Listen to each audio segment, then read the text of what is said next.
Hello and welcome back. We are now continuing the book study in Irreplaceable by Andy Stanley. It has been a while since I have picked this up. I know some of you have probably been waiting for this. The last go was pretty painful, so we'll continue on. We're not even out of chapter 1 yet, and so this is going to be interesting. Real quick, I mentioned this in another video that I'm filming tonight. I typically try and film more than one video in a night.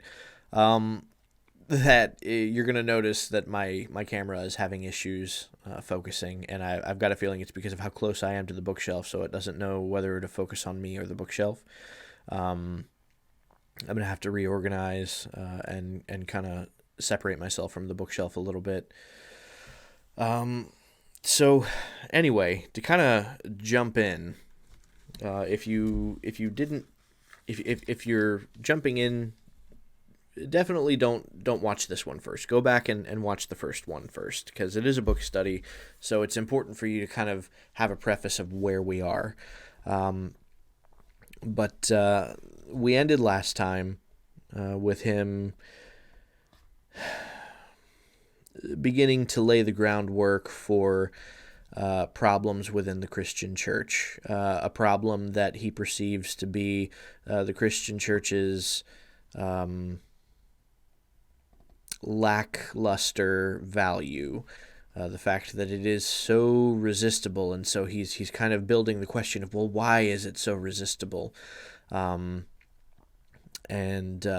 he's building this case, and I don't remember necessarily if he mentioned it in the last one, but he's basically trying to build a case that Christianity's fascination with the Old Testament is what's holding them back, which obviously I wholeheartedly disagree, but we will go ahead and get right into this. This new section is called The Way Forward. The way forward is not complicated, though some will find it controversial. It's not original with me. It's hidden in plain sight in the Gospels and the epistles of Paul.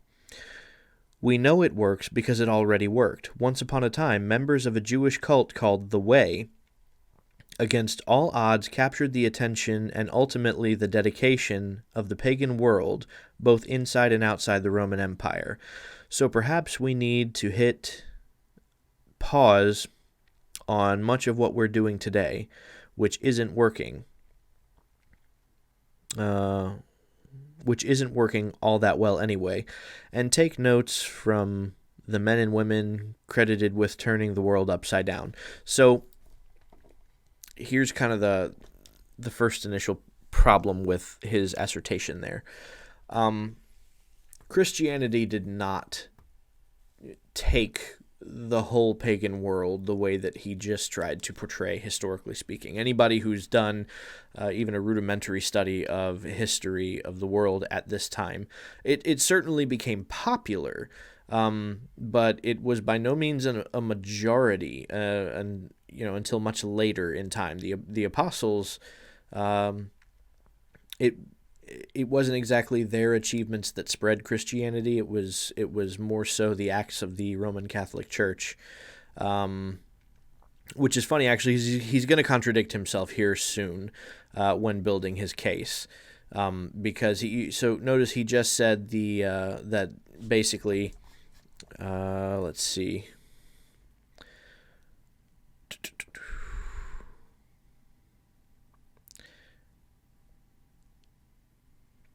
Once upon a time, members of the Jewish cult The Way. Okay, so talking about this Jewish cult called The Way. It wasn't a Jewish cult; it was a Jewish sect. Calling it a cult is, I get what he means by the term, but he is calling it a cult to try and somehow distinguish it and separate it from Judaism, which at the time it was not. It was Judaism. Even the Roman government acknowledged it as a sect of Judaism. but he kind of made the generality that the apostles and Paul were responsible for this. Now, later on in the book, he is actually going to indicate that the apostles are not the ones who are responsible for the widespread of the gospel. It was actually Paul alone. And he's going to indicate actually that there was some fault in Jesus' choice of followers, which is why God had to, suddenly take matters into his own hands and choose Paul, who would make up for the laziness of the other 12. And I'm not even kidding. That's actually kind of how he builds the case. That's the picture frame that he paints it in. It's pretty bad. So we'll deal with that when we get to it. But yeah, be that as it may, Christianity did not spread the way that he is trying to portray it at this point, at least not to the levels that he is portraying. Christianity did become globally popular at one point, but it was not because of the apostles or Paul. Matter of fact, the reason that it became so popular came about as a result of a feud between the biblical faith and a pagan cult, which was equally popular at the time. Okay. He asks the question, what did first century Christians know that we don't? Oh, man. There is so much I could say on that question. Well, first century Christians knew a lot more Torah than modern Christians do. They knew a lot more Judaic teaching than modern Christians do today. So I agree with him. There is a point where we can look back and say, okay, well, what were they doing that we're not doing now? But see, he and I disagree on what that is. Let's see. What made their faith compelling, resilient, and in the end, irresistible?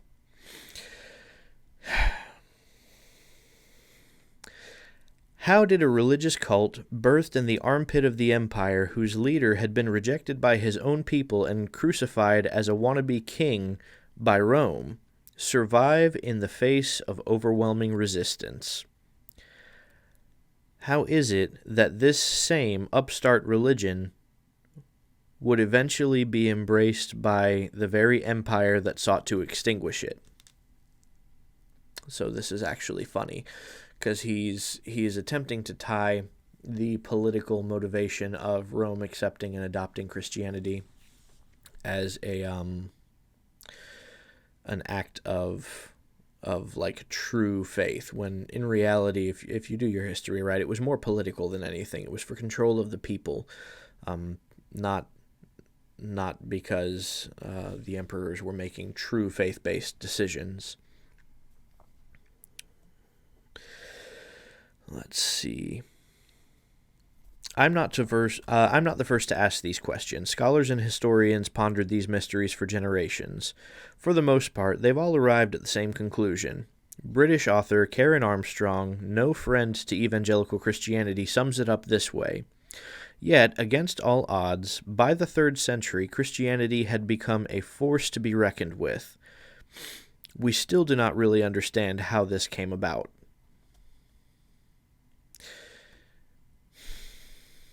Well, we do, though, because you see, after the 1st century, you started to see a digression where Christianity started to look more like Christianity and less like Judaism, and so you started to see the creeping in of more pagan practices and pagan traditions that were at the point of the 1st century not existent in the biblical faith at this point. And I'm going to call it the biblical faith because by definition it would not really be called Christianity at that point.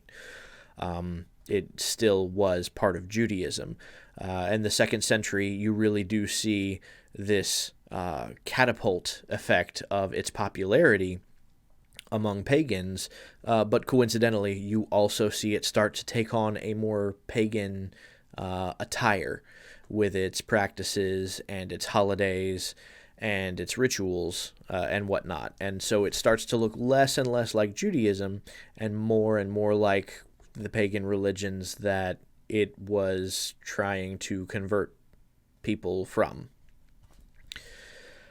Let's see. Historically speaking, she is correct. It's virtually impossible to explain. Anthropologists, historians, and even skeptics with agendas have reached the same conclusion, namely, something happened in the first century that resulted in Christianity spreading like an airborne disease. There was something about the faith of these first and second century believers that made it attractive, compelling, and seemingly irresistible. Okay, so he's making a big leap here. There are scholars out there that could point out exactly what happened, and they can give you a blow by blow of how it happened. You can even look up. Now, this would go actually between the 3rd and 4th century, but you can look up the chronology of the Aryan Controversy, which is how the Trinitarian Doctrine came about, and it's the political it's a blow by blow of the political climate that led to the establishing of this doctrine. And more or less, Constantine was not really invested in the whole thing. Basically, there was a huge disagreement between two major groups of the Christian body, and Constantine was like, "Look, figure this out because I have to do emperor stuff. So just tell me what we believe, come to an agreement, tell me what we believe, and we'll push forward."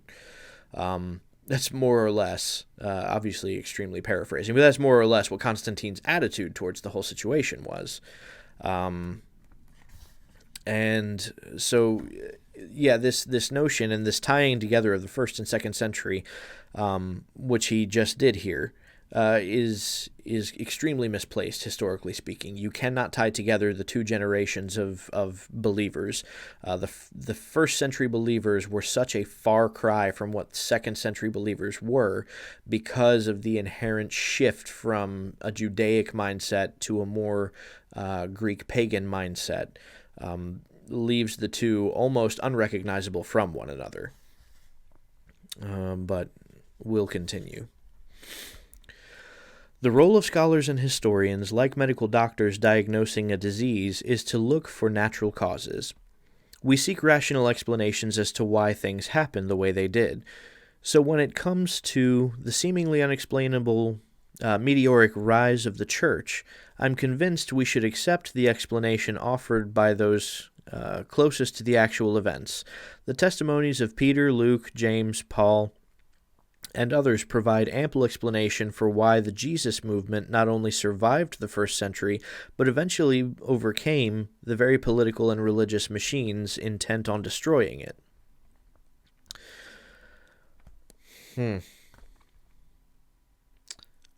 Sandwiched between the Jewish temple and the Roman Empire, the Jesus movement would have been buried right alongside its founder. But it wasn't. At this very moment, Christians from all over the world are visiting the ruins of the Roman Forum, while 1,500 miles away, tourists are snapping pictures of the Temple Mount. Rome is adorned with crosses, Jerusalem filled with Christian tourists. Rome and Jerusalem are connected at the hip by the church.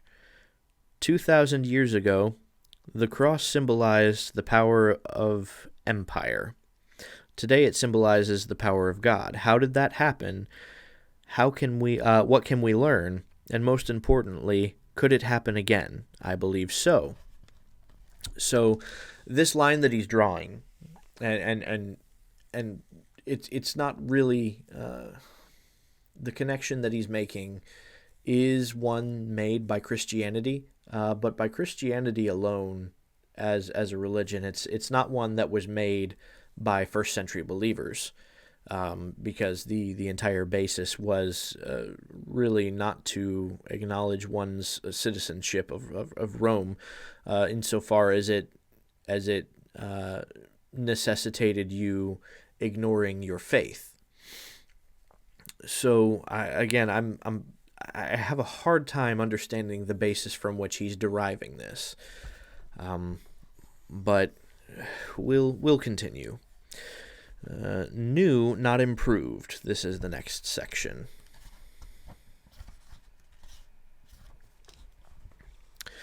Jesus stepped into history to introduce something new. False. That couldn't be more of a false statement, and Jesus himself would disagree with this statement, because he himself said that he didn't come to bring anything new, and that he couldn't say anything that his Father hadn't told him to say, and the things that his Father told him to say he referenced in the Scriptures, which were already established. So again, something that's not really new. He didn't come to Jerusalem offering a new version of an old thing or an update to an existing thing. All right, again, fundamental disagreement here, because Berit Hadashah, the new covenant, actually doesn't even mean new covenant. It means renewed covenant. So yes, an update to an existing thing is exactly what he came to bring. Let's see.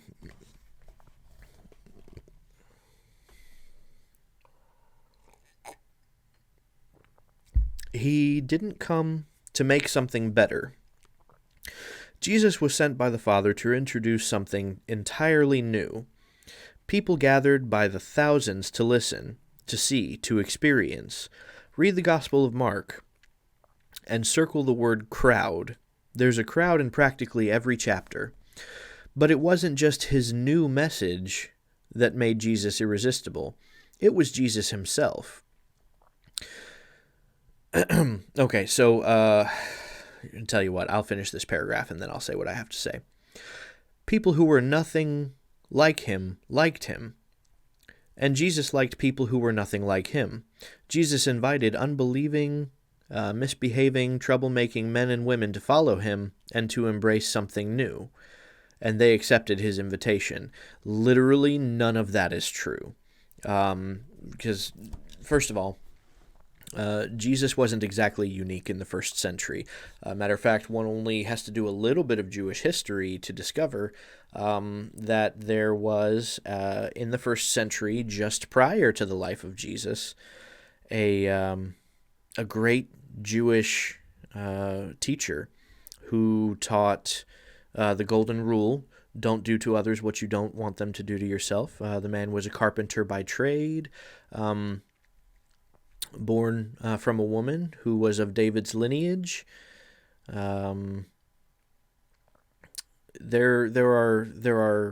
are numerous crossovers between Rabbi Hillel and Jesus.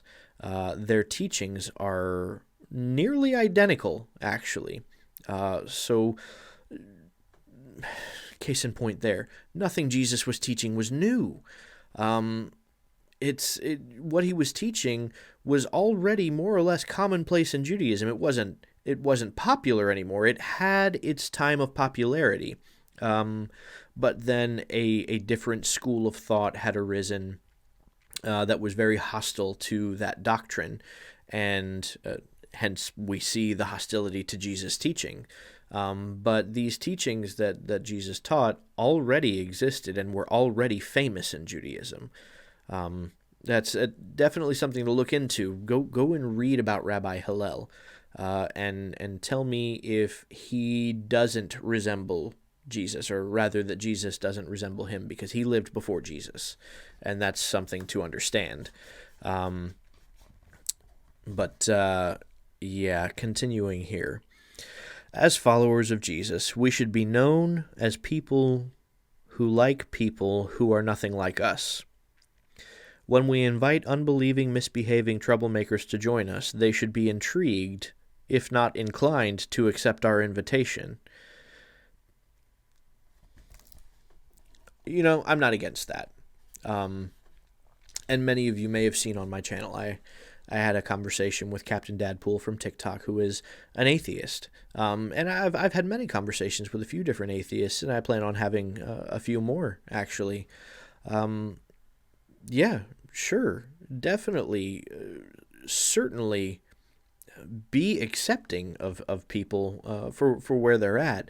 But this is not the same as what progressive Christianity is doing.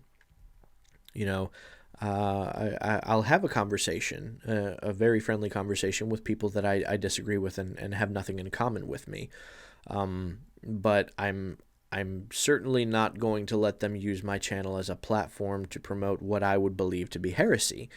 I will ask them their perspective on a topic and gladly listen to their perspective. But the goal is not to encourage their bad behavior and let it stand on my shoulders. And I feel like that's where Pastor Stanley's words here can be misconstrued, is that's kind of what it sounds like he's saying to do, because we forget that yes, Jesus did associate with these kind of people, but what did he teach them? What did he say to the adulterous woman in John chapter 8? Go and sin no more. That's really what Pastor Stanley is kind of getting away from with this book, is namely the definition of sin itself, and we'll get into that, and the statement, the encouragement not to sin anymore. So the next section here is called the Resistors. In the Gospels, we discover two groups that considered Jesus a threat: the self-righteous and those whose political and financial fortunes were secured by the fragile peace between the temple and the empire.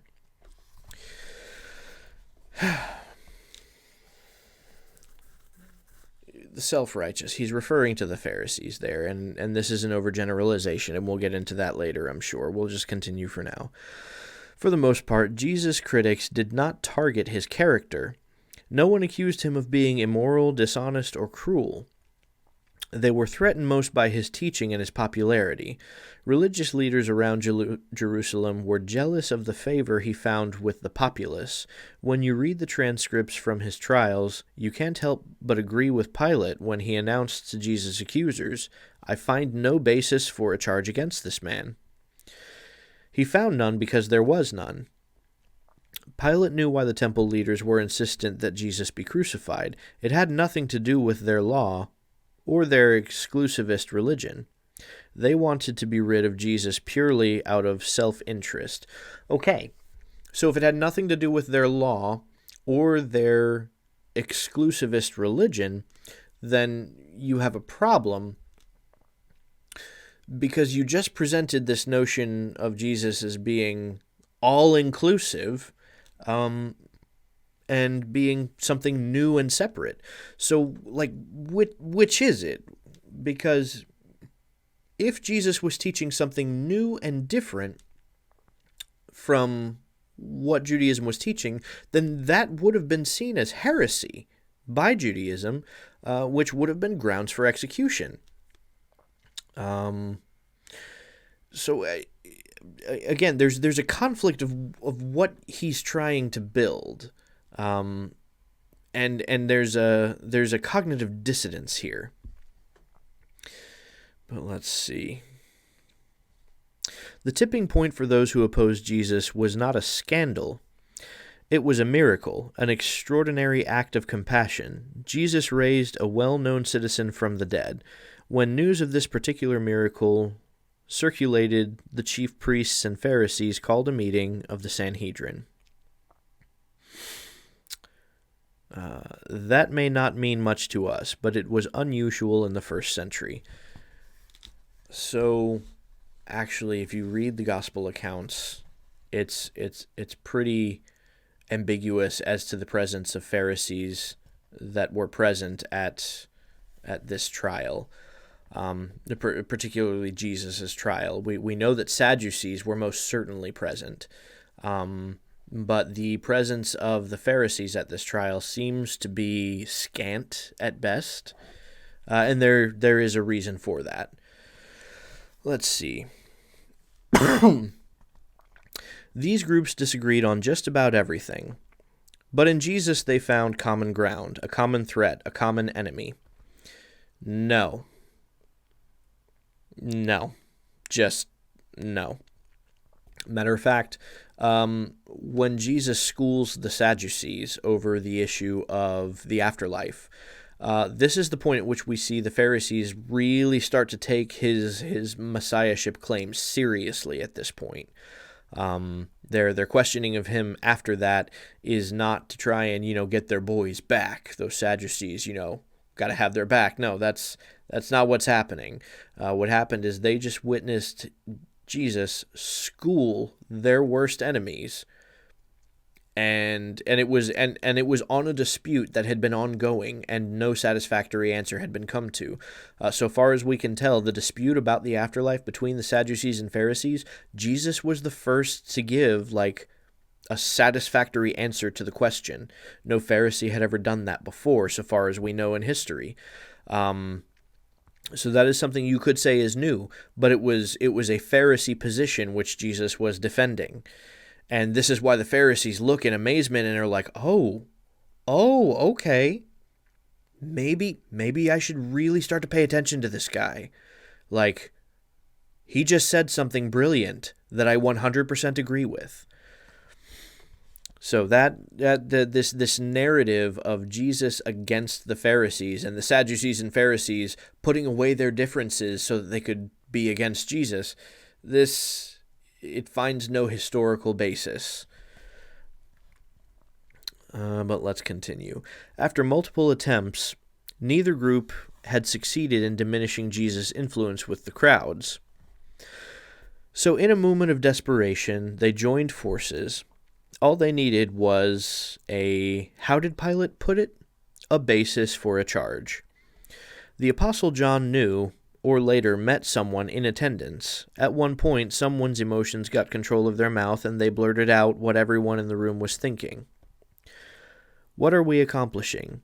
Here is this man performing many signs. If we let him go on like this, everyone will believe in him, and then the Romans will come and take away both our temple and our nation. So I understand here what he just wrote, what I just read, that statement. That is him injecting his own personal bias into a conversation that he can't even prove ever happened. This is dangerous. This is really adding to the narrative of the Gospels. Let's see. 40 years later, that's exactly what happened. More on that in a bit. In the end, religious leaders were able to manufacture a basis for a charge. Jesus was found guilty of bad theology and terroristic threats against the temple. Pilate joined the charade to keep the people who kept... Pilate joined the charade to keep the people who kept the people happy. That was such a bad way of saying that. This was never about justice. No crime had been committed. When we step back from the chaos and the rapid-fire string of events leading to his crucifixion, it's abundantly clear Jesus was arrested and crucified because he was too popular. He was crucified for drawing too large of a crowd. People who were nothing like him liked him, and he liked them back. He was hard to resist, impossible to dismiss. Why? He offered something new, something brand new. So this idea that his popularity is what was threatening, this is so historically untrue. There were already... Judaism was not of a unified thought. We've already mentioned two groups here that were not of a unified thought. But even within the Pharisee movement, you can't just say the Pharisees as though they were a unified group. There were at least 5 schools of thought at this time. At best, you might argue that one of them was particularly threatened. But he was being threatened not only by Jesus' teachings, but by several others as well. And then you also have the Essenes on top of that, who may not have been as popular, but it was still another movement. And the Essenes, again, seem to have taught a great many things that Jesus did. So it's hard to find where there would be disagreement. This idea that popularity was the problem... The worst charge you could levy is that he would have been a unifying force in all of the other schools of thought in Judaism that were not of one particular school of thought, which would be Beit Shammai. It seems a really long stretch from a historical perspective. Oh, but let's see.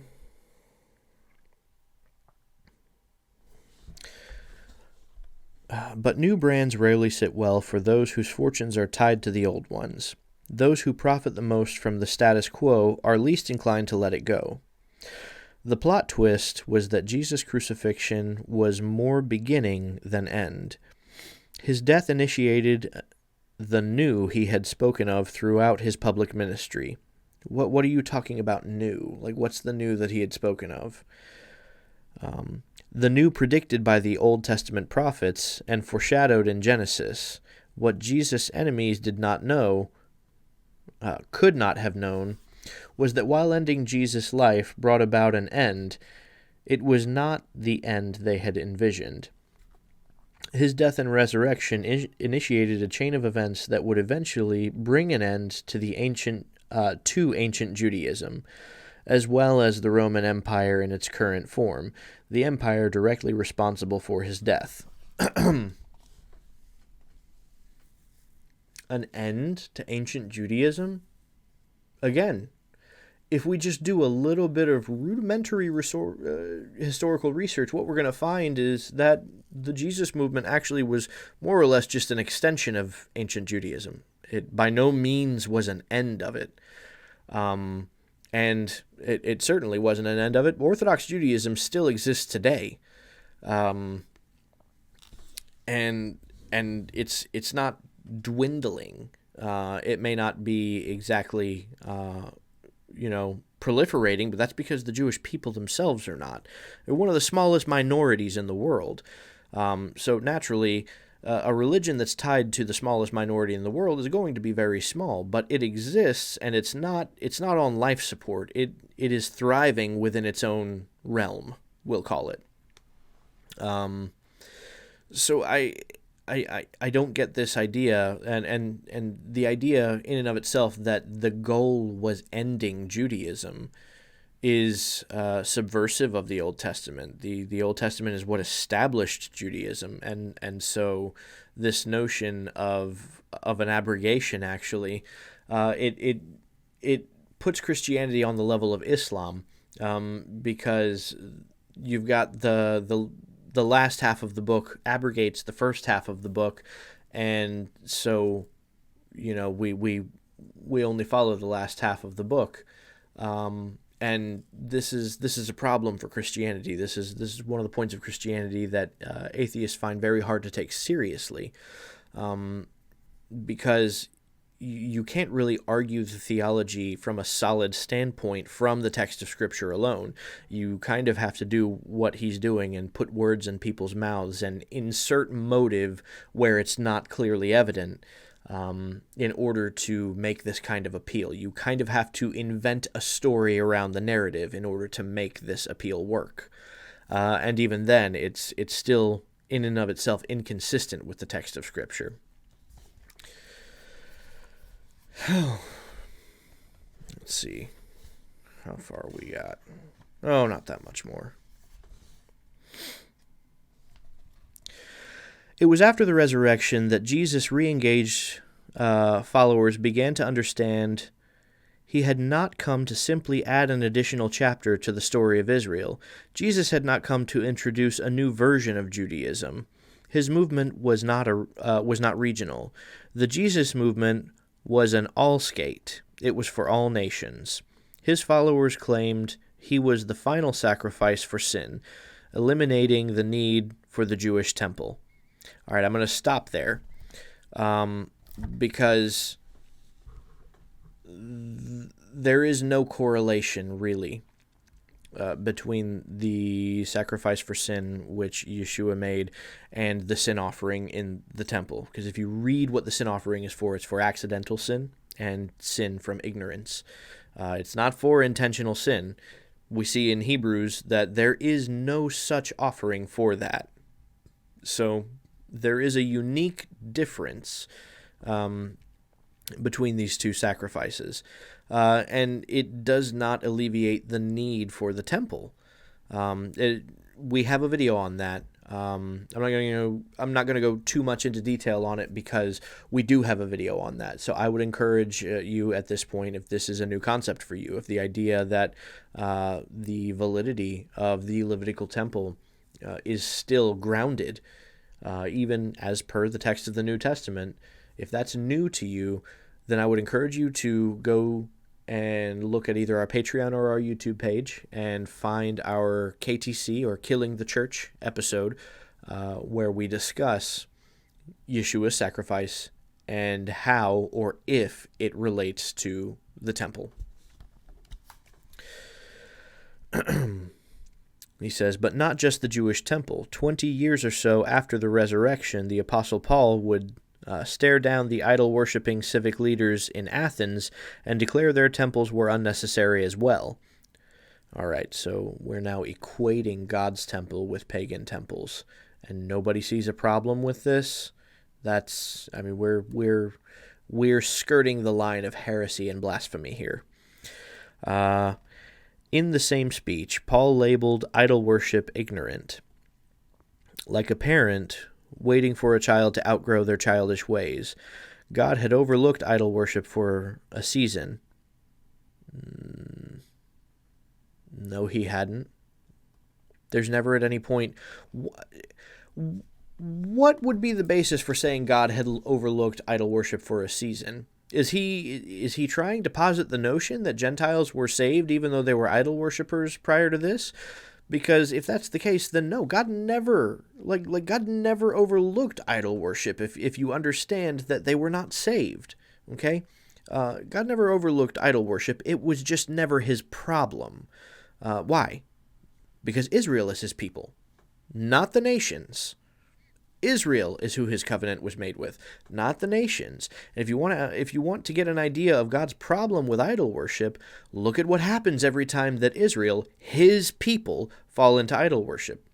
Sure, God may have never judged the nations for idol worship, and that's because they're not his people. But every time that Israel fell into idol worship, God judged them for it. Why? Because he chastises the child whom he loves. The nations were never part of that covenant. This is what he's trying to do is lay the groundwork for replacement theology or supersessionism, and subsequently also partially dispensationalism. Let's see. But now it was time for the world to grow up and acknowledge the living, portable, for all nations God. Portable for all nations God, as though... Needless to say, the Jesus movement was immediately at odds with both Jewish and non-Jewish culture. Understandably so. Jesus claimed to be the fulfillment of Judaism and a replacement for paganism.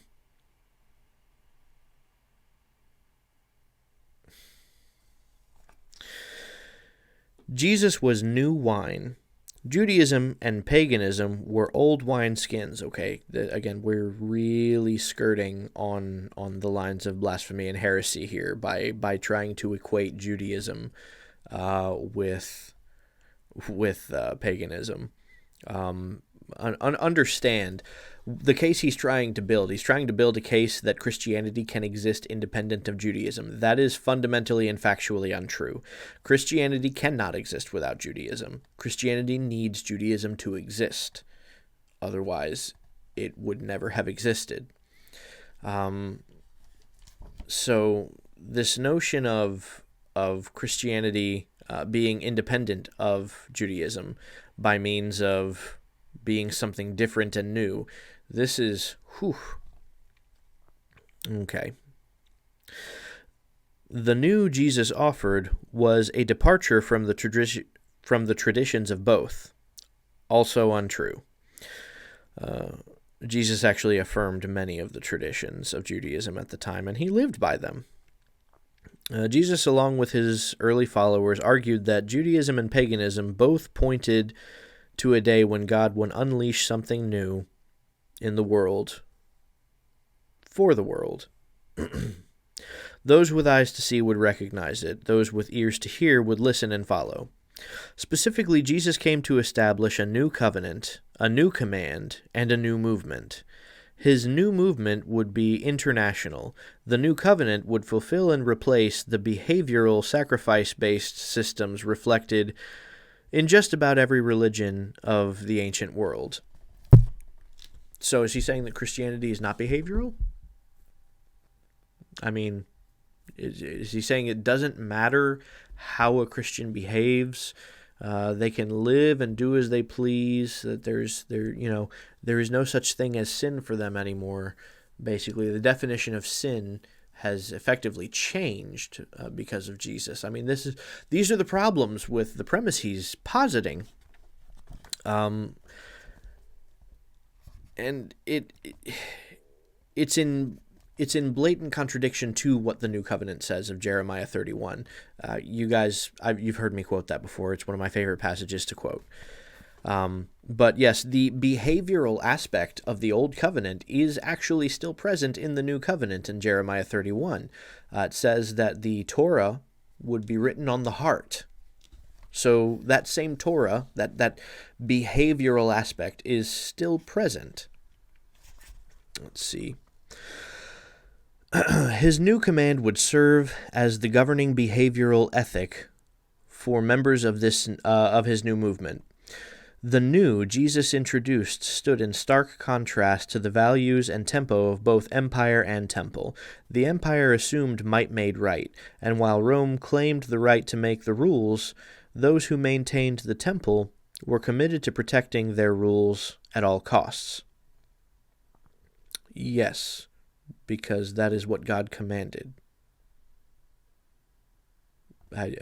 At what point do we disregard God's commands in the name of God? That's like that is the problem of logic that he is building. Let's see. While the Roman Empire and the Jewish temple were worlds apart, embedded within each were values and assumptions that knit them together, creating a formidable obstacle to first century Christianity. No,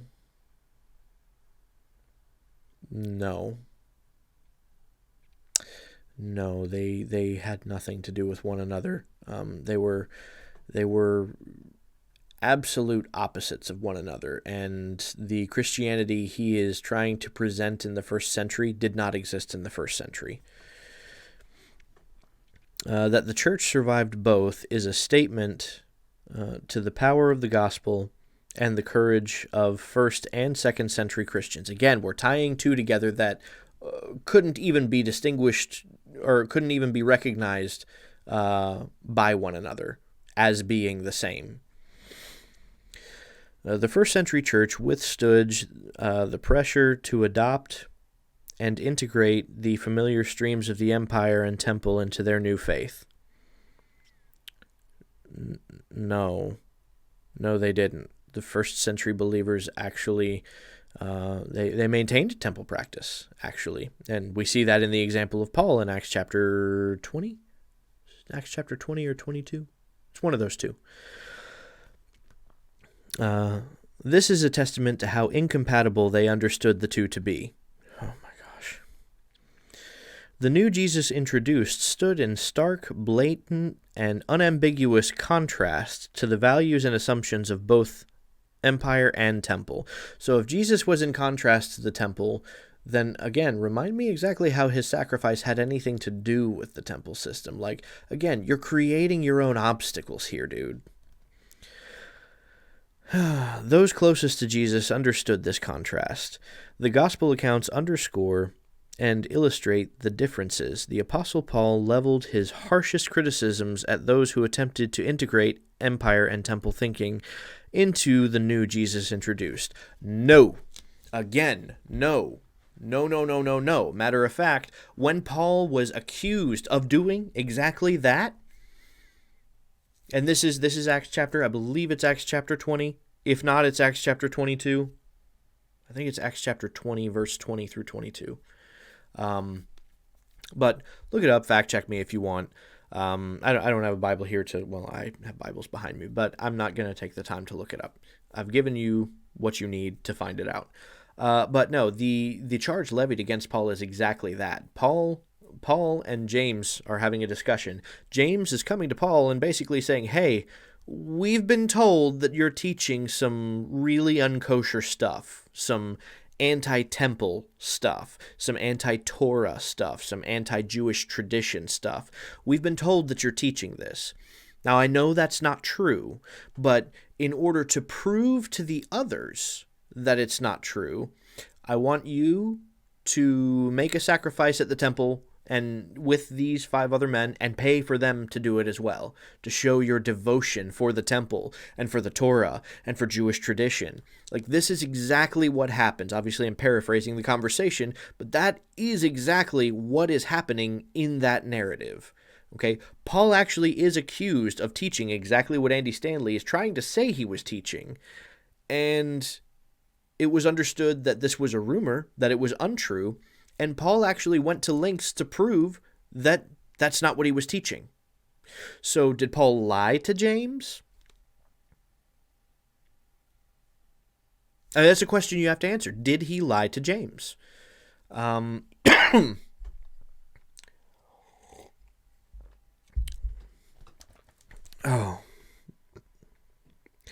Continuing. For almost 300 years, the church fended off pressure to integrate and incorporate the old ways. But in the conversion of Constantine the Great and the signing of the Edict of Milan, the church transitioned quickly from persecuted minority to empowered majority. Almost immediately, resistance to the old ways was replaced by adoption, integration, and incorporation.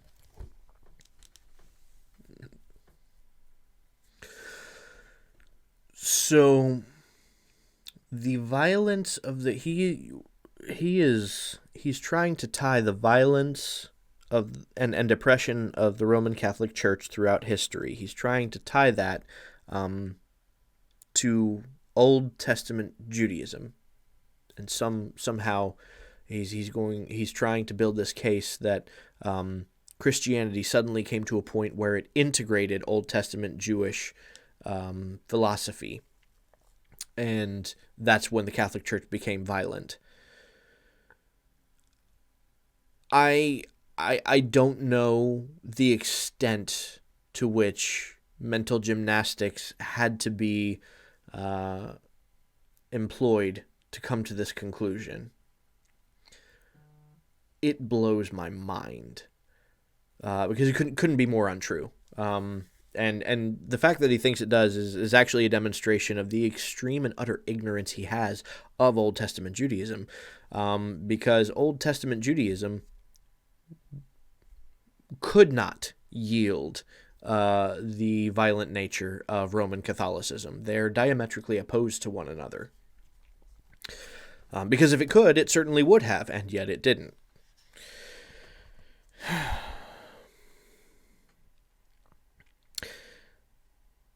Let's see. Almost finished here. Fast forward to the 16th century, and reformers would dedicate, and on occasion, forfeit their lives to free the church of the values, culture, and tone of the empire and temple. Sort of. What he's actually trying very hard to ignore here is the fact that what he's calling temple integration, or Torah obedience, those people actually were killed by the Christian church. The martyrs that he's actually referencing, among them were Torah observant believers. So one could argue that the empire killed them because of their integration of temple, to use his words. For many, the birth of Protestantism signaled a revival of the new Jesus introduced, but the struggle would not end there. The temptation to pour the new wine Jesus offers into the old wineskins of temple and empire is with us today. Every generation needs imperfect reformers, men and women who, like the Apostle Paul, become apoplectic when they see a trace of the old ways creeping into the new Jesus introduced. Okay, so now he's actually encouraging a spirit of violence against people who hold to the old. So this is a very peaceful way, a very underhanded way of encouraging hostility against Torah practicing believers. Notice how very sly this is. I'm convinced it's the mixing, blending, and integration of the old with the new that makes the modern church so resistible. It's the mixing, blending, and integration of the old with the new that make our faith indefensible in this misinformation age. Jesus warned us 2,000 years ago against pouring new wine into old wineskins. In the end, both the wine and the wineskins are ruined. The result is a mess. Okay, so before we continue there, this is a complete misappropriation of the parable being used. So first and foremost, the thing to understand about parables, which Andy Stanley clearly doesn't understand because he doesn't actually know what Judaism believed or what it taught in the time. But parables have one meaning. Okay, there's the intended meaning. Now, you might be able to derive any number of other things from the parable, but if you're doing that, then you've missed the point. The parables are simple, and they're only intended to get one meaning across. It's whatever the teacher who is using the parable is intending to get across. The teacher is not teaching an open-ended parable with this plethora of teachings in mind. He's not teaching with 5 or 6 different meanings to the parable in mind. He is teaching with one meaning to the parable in mind. The parable is intended to take what is in his mind and make it accessible to your mind. So if you're extrapolating something that was not in his mind when he was speaking it, then you're misunderstanding the parable. Now, the parable of new wine and old wineskins. This has to do with teaching and student, okay? A Talmudic parable that's used very much the same way is the difference between a new sheet of paper and a sheet of paper that's already been written on, but then you erase all of the writing that's on it so that you have a fresh piece of paper. It's not really the same as a brand new sheet of paper, okay? That's the idea being discussed. And so, yes, there's an idea of new. The idea of new being a new student to whom the doctrine is new. Not that the doctrine itself is new. As we see, if we look in Jewish history, this doctrine is older than Jesus. It may not have been particularly popular in Jesus' time. It had recently fallen out of popularity just prior to Jesus starting his ministry. That's an important factor. Right? When we ask ourselves, why did Jesus come when he did? Okay? This is an important question. If he's the Messiah, he should have come at any number of other times when Judaism was under threat of destruction, okay, from the outside. But he didn't come when Judaism was under threat of destruction from the outside. He came when Judaism was under threat of destruction from the inside. And he came preaching teachings that were once popular in Judaism prior to his time, but had fallen out of popularity in favor of other teachings that were in conflict with the intention of the Torah. So there's a plethora, there's a myriad of levels on which Pastor Stanley is well off base here. So he says, Pastor Stanley, why doesn't everybody in America go to church? To understand the uniqueness of Jesus' message, movement, and ethic, we must first understand the old with which these were contrasted. To punctuate this contrast, it is necessary for us to journey back through a stretch of familiar biblical history.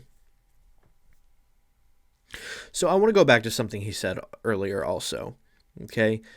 He said, it's the mixing, blending, and integration of the old with the new that make our faith indefensible in this misinformation age. I don't know about you, okay? usually my experience with non-believers is there is an extreme appeal to the old. They appeal very hard to the old when discoursing with Christians. Why? Well, Christians actually don't adhere to the old. Contrary to what Pastor Stanley says, is Christians don't adhere to the old, and the pagan world sees this as an inherent conflict within the faith. Okay, so what we know from the outside world is that what makes Christianity indefensible is its lack of adhering to the old, not its integration of the old with the new. Okay, if there was an actual level of integration of the old with the new, then Christianity would be taken much more seriously by the outside world. I know that firsthand. I couldn't tell you how many atheists I've had discourse with that even though we disagree, one thing they respect is that there is consistency in the theology that I adhere to that does not exist in many other branches of Christianity. Why? Well, because I do adhere to the old as much as I understand, as much as I'm capable. Okay, there's a level of the old that I adhere to because it's in the Bible. It's what the Bible says, and there's no contradiction in the Bible to the old from the new. That contradiction doesn't ever come. And so, yeah, what I have observed from the world as it exists today couldn't be more opposite from what Pastor Stanley here has observed. So that actually is the end of the first chapter. So we will actually pick up on chapter 2 from there. This is the second time I'm reading through it, and it's just as bad the second time, worse even, because I know it's coming. But I'm doing this for your sake. Thank me. Kidding, all in good fun. But as always, I do hope that this has blessed you. Have a wonderful morning, evening, afternoon, whatever it happens to be where you are. Shalom.